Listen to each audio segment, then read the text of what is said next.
What's going on, people? Check it out. Remember yesterday, all snow and stuff, and today it's like, where'd the snow go? Why come gone already? Yeah, well, Jesus, Murph, you gotta be the center of attention all the time, cat? Anyway, it's motherfreaking Tuesday, motherfreaking Tuesday. Already feels like we're halfway through the week, because pretty much we are, because Easter's this weekend, and, well, I don't work that day. Any hoozle, I made some fish for lunch. I need to weigh it out. And the only way I can do that... What the hell? Who's talking? What's going on? Anyway, I'm going to put my plate on the scale, make sure it zeroes out, and it did. I like to weigh out my food because I'm measuring again. Turn some lights on so I can see what the hell's going on this time of day. Open the Instant Pot. So guys, I'm thinking tonight we need to do a little something to get ready for, well, by the time you guys watch this, it'll be 43 days. But for a fishing opener, the thing is we may attempt fishing prematurely if open water occurs. Not on Nipissing, that's illegal. That's a fish sanctuary right now. We can't touch that water. But we can definitely hit up other lakes. There's other bodies of water that are open. So the bodies of water that are open right now. I know people who've gone ice fishing. Hell, Struckus was out ice fishing the past 2 weekends. I could have went with him. I could have went and caught some trout. Well, took my chances at catching a trout.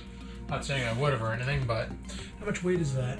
286 grams of cod. Pretty good. That ain't no rock numbers. Them are rookie numbers. Could have went out and caught some trout, but you know what? Frig it. I'm waiting until spring. I want to go, and we're gonna hit the wall on opener. It's gonna be good. Gonna catch some freaking fish. Guaranteed, I hope. But I realize my rods are still running last year's line, and 2 of them don't have reels on them because they're upstairs. So I was thinking tonight after work, we'll head out in the garage and we'll spool up the bait caster, spool up the 4000 with the catfish pole, and then we'll get everything all spooled and ready to rock. And maybe if it's light enough, we can go in the backyard and take a couple rips with a weight on the end of the bait caster just to see how she casts, how she feels compared to the old Shimano. So I'm gonna put some braid on the bait caster this time. And then when I go to fish with it, I'll put a leader on it, like a mono or a fluorocarbon leader. And that way their line-fearing fish won't have to fear the line. Another thing I want to get involved in this year is something that I've always wanted to try last year but never got into it. And that is float fishing. Not to be confused with the old red and white bobbers, but an actual float. Kind of looks like a diamond above a Sim's head. And you can set your depth on it. So when you cast it out, the line will go down. Like if you're fishing on 15 feet of water, you can set it for 10 feet and it'll keep your lure or your bait off the ground.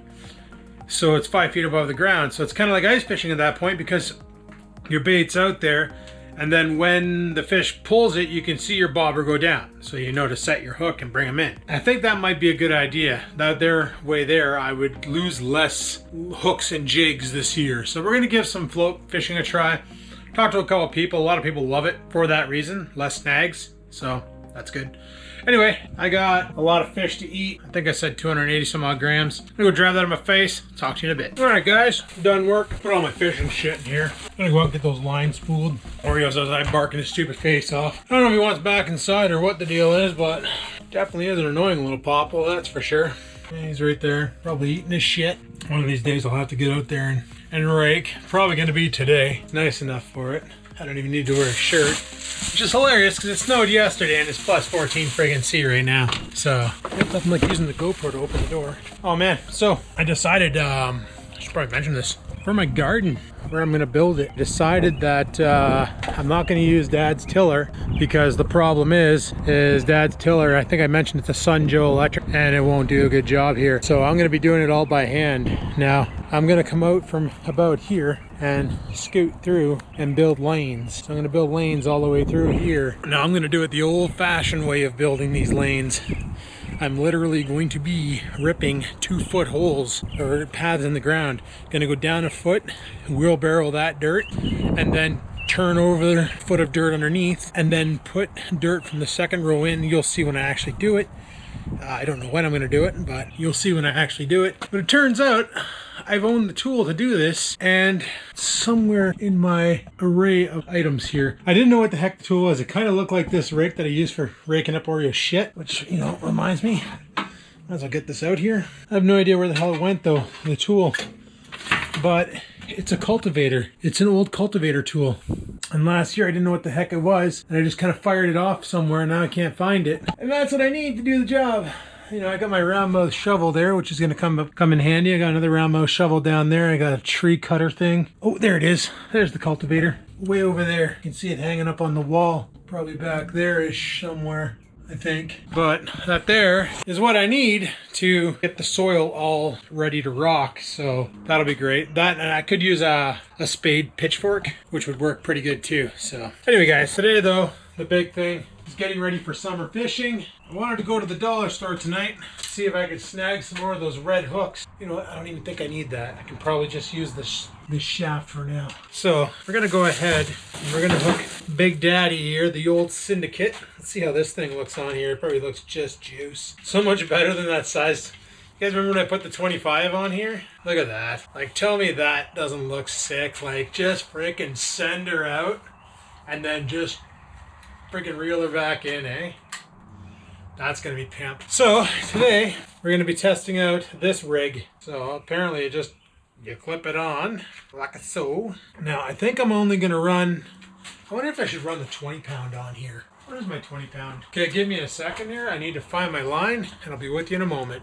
All right, guys, found the 20 pound test. So it's right here. We'll, is it 20 pound test or 20 pound test? I think it's test, right? Like you're testing the strength of it. Well, anyway, this thing screws into here like this. You know what's sad? I ordered this thing off of Amazon, and turns out Canadian Tire sells it cheaper. I'm like, damn it. Always happens like that, right? Like, support local. Oh well, whatever. Right? Whatever. Shit happens. What I do like about this is you can set your tension on it just by turning the dial on the end. And that way there, when you're reeling it in, if you're reeling at high speed and you come to a stop, it's not going to do any weird shit. Nothing's worse than when weird shit happens. I don't know if this is the right way to do this, but I normally go around it like 3 times with the tag end. Then I just tie a knot. I'm probably going to get flack for the way I tie off on a reel. Probably why a lot of the bigger YouTubers don't even bother to show this process is because they know they're going to get shit on by the audience. But in case you haven't realized, I really don't care because I'm not a big YouTuber, and if people don't like the way I do things, that's fine by me. And then when I got that tied off, I usually cut it, but all my cutters are, so I'm just going to use these needle nose plier wire cutters here. I think I have a pair of scissors somewhere. I think I have a pair of scissors in my tackle bag. There we go. And then once that's said and done, just a matter of loosening that up and starting your reeling process. Actually, that's pretty sweet. I keep getting, oh, I see what's happening. Bloody hell. Alright, well, that's one of the side effects of this rig. Oh, fun times. All unraveling. Great. Great. Just freaking great. Okay, why isn't it grabbing? I know this line is pretty shit. The reason why my buddy gave it to me, he hates it. Really thick mono, right? Well, it's 20 pound freaking test. So what I might do here is hold it in the down position. I don't want it to be super loose like that. I want it to have a little bit of bite. No, not that much. Holy crap. Man, this thing can really hold a lot of 20 pound test, but this is actually working pretty good. So I do have to say, this tool is pretty pimp once you get the hang of it. I have no idea how many feet of reel I put on here. However, what I'm going to do is, on every reel, they give you this little black thing here, like a little holder. And what you can do there is you can actually attach, you can run the line underneath it anyway and hook it in there so that it'll hang on to the line. The reel will hang on to the line now, so that when I cut it up here, it did that thing where it wrapped around the freaking spool again, didn't it? Yep. Well, that's all good. We got this taken care of. Gonna cut this. So this spool is all, or this reel is all spooled up. Let's go ahead, trim that. There, we got our catfishing pole all rigged and ready to rock. We got actually good catfishing gear too this year. We had it last year, but we just never used it. We got our big hooks, our big circle hooks. We got our pretty much everything we need. Now we got to get this thing. Yeah, I'm anxious to use this year. the rhino. Just gonna take the tip off just to make it easier to throw the line on the bait caster. Oreo, don't you like being outside? I got Oreo outside with me, guys. I gave him so much leash, like he can literally go into the front yard. Like he's got enough. I don't think he could hit the street, but whoosh, just friggin' send her. So we're gonna put black braid on this. I have no idea how well this is gonna work out. For that matter, where the hell I put the loading tool? I left it on the rod. So that's why I wanted to go to the dollar store tonight, was I wanted to see if I can get some more of those hooks so I could get the catfishing pole up high. But it's not going to happen. Kind of want to be available in case the tax guy calls. There, the other side of the hook thing. Grab this, rip a hole through it, and attach it onto yonder. Guys, I actually watched the video how to use this thing, so I wasn't sure. I want to make sure I did it right the first time, in case you're wondering. Jesus, okay, that could have just come undone on me. Now the joys. What I like about this bait caster is, if you notice, there's a whole bunch of holes in there. So you can just like route line through a hole and pop it out the other side and then just tie it off and it's good. It's probably easier said than done. Oreo, stop it. Oreo, seriously? Seriously, bud? Seriously? Stop it. Oreo. Enough. Let's see if we can get this braid to work for us. This reel from Pissy Fun is so nice. I don't even know how to pronounce it. Pissy Fun. Like, it just spools so good. Like, zero messing around. Just beautiful. Like, so smooth. Now, this one is a bit different than the other rods because it doesn't have the ability to hook a hook, like to hook the line on anything. So literally, I'm not quite sure what to do in this case, except for, there we go. Got a whole bunch of braid left for other restrings. I think what I might do with this one here is I might actually assemble the rod. I might actually string this up. I think what I might do is I might tie off a swivel on this and then attach it to the hook just to have something generating some tension on it.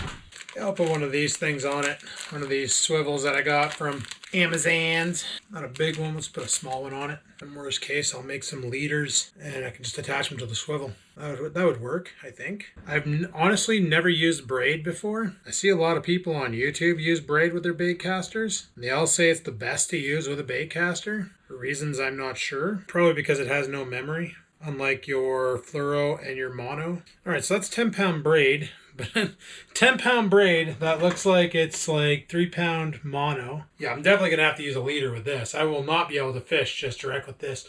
Bass might not care though. Like, I've seen people fish pure braid on YouTube and catch bass. So maybe bass won't care, but man, this reel has quite the retrieve rate. I'm going to go rip this around the backyard real quick just to see how she casts. Mind you, she is pretty windy out here, but whatever, eh? I wish it was a little bit, I wish I could see it. I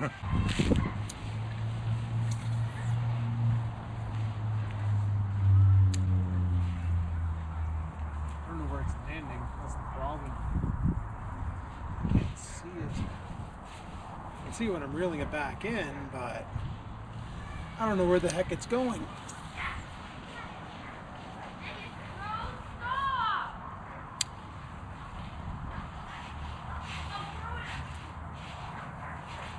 What I should do is grab one of my homemade lures, take the hooks off of it, and cast that. I'll be right back. There, now I should be able to see that.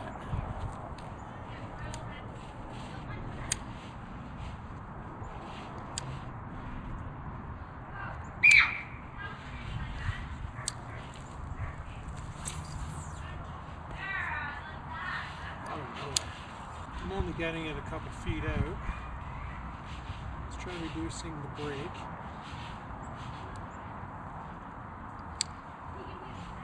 Perfect.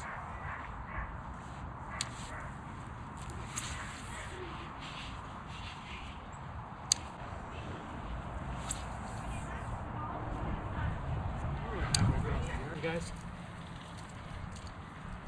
got a crappily done lure. I suppose the eyeballs didn't fall off yet.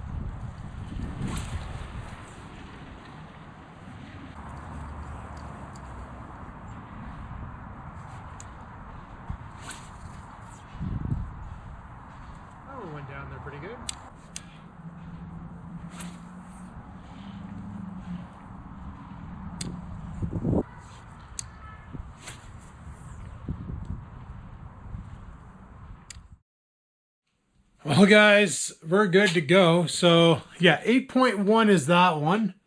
And this one over here, my spinning setup, my 2500, she's a 5.3 to 1 ratio. So that's pretty awesome. And I got 12 pound line on there. Now I'm just going to leave that on there for the time being, and we'll change it out later on. But yeah, I'm freaking anxious to give that bait caster a rip on the water when season opens. That's going to be freaking awesome. Got some freaking lunkers in here. Got some other jerk baits. Got some top water. We got some poppers. We got some, oh, we got freaking baits for days, boys. It's going to be a good time. But I'm going to go ahead and shut her down here because literally today's video is just about getting line on the rods and testing out the bait caster. And we did that. I don't know if you guys saw it. I'll have to review the footage. Hopefully you saw where it landed. I was getting nervous because I didn't want to put it in the shrubs, and I didn't want to put it in the tree because then I'd never get my bait back because that would have tangled. But you can really sell it out there, man. That pissy fun, that's the best mistake that Amazon ever made, or whoever shipped the reel. Because that was supposed to be a 500 series ice fishing reel, and it didn't turn out that way. So, oh well, we got to repurpose the Shimano. It's now an ice fishing rig. Whether it'll be good or not, who cares? But yeah, we repurposed that for ice fishing, and she's good to go. One thing I'd like to know though is, where the hell did my multi-tool go? I lost that. I have no idea where the hell that went. I had it in the winter. He's gone. He's gone. So I'm sure it'll turn up. Anyway, guys, thanks for watching. Hopefully you enjoyed the video. If you did, like button, questions, comments, concerns, down below they go. And until next time, guys, remember, live to win, never give in.